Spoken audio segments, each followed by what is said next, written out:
storm is upon us to do all of that, because we see people year after year waiting until it's too late to do so.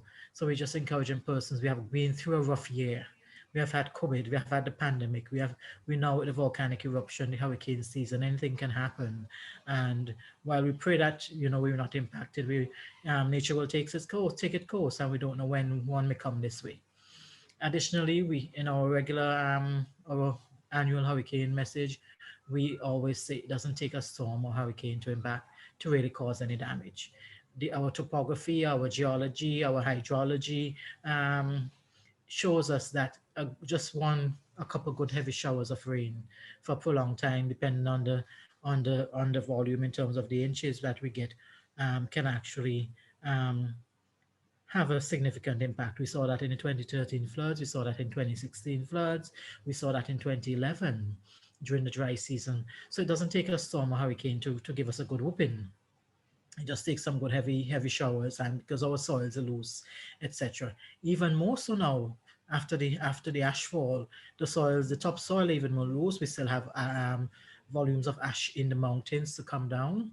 Some of our biggest concern for this hurricane season in those areas that can experience lahars because of the ash.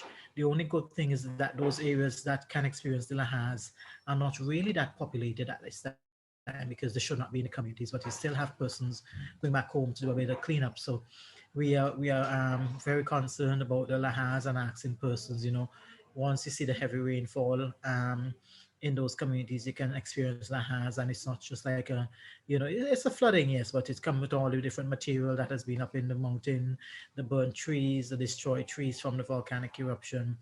So these are some of the things we are trying to impress upon our population. So our continued preparedness for emergencies in general is all year round.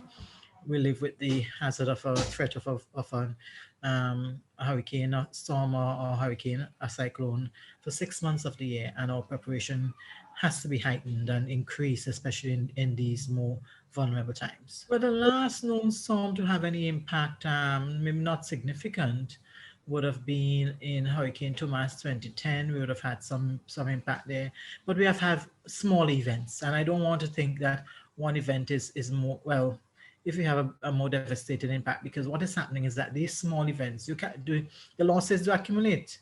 We may not see it as a big event, but every year, if you're impacted by a storm surge or landslide and flooding that costs $2 million every year, that's 2 million losses every year. So while we may not have a big one that would have had any significant damage, we would have had Hurricane Thomas in 2010. That's about, I think that was about $120 million damage. But before that, any direct impact in St Vincent and Grenadines would have been in the 1920s. But also bearing in mind, we would have had Hurricane David Allen in the 79, 80, thereabout. And every year we may not have anything big, but we have something that can cause some good damage. One of the major events over the last 2 years was in 2016. We had on November 29, 2016, we would have had some heavy flooding in the Sandy Bay area. This is the same community that is impacted by the volcanic eruption, the pyroclastic flows, and the lahars.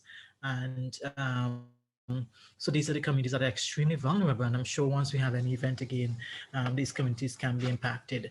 So even though you may not have had a big event over the last 3 years, but these small events do accumulate, and they do affect lives, affects livelihoods, and actually you have losses in terms of the economy that we need to still pay attention to.